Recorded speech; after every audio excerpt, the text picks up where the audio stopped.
Δεν έχεις Robux και τα μαλλιά σου είναι χάλια. Λοιπόν, σου έχω τη λύση. Για να έχεις τέλεια μαλλιά, πρώτα πάμε στο Avatar. Ναι, παιδιά, μην σχολιάσετε, μου κολλάει. Μετά είμαστε στο Marketplace και πάμε στα Heads. Το πατάμε, Head, ναι, που είναι, ναι, τέλος πάντων. Και μετά πατάμε Hair, που είναι τα μαλλιά.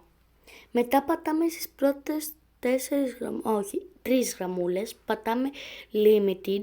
Μετά πάμε λίγο πιο κάτω και πατάμε Most Favorited. Και πατάμε Past Day και απλή.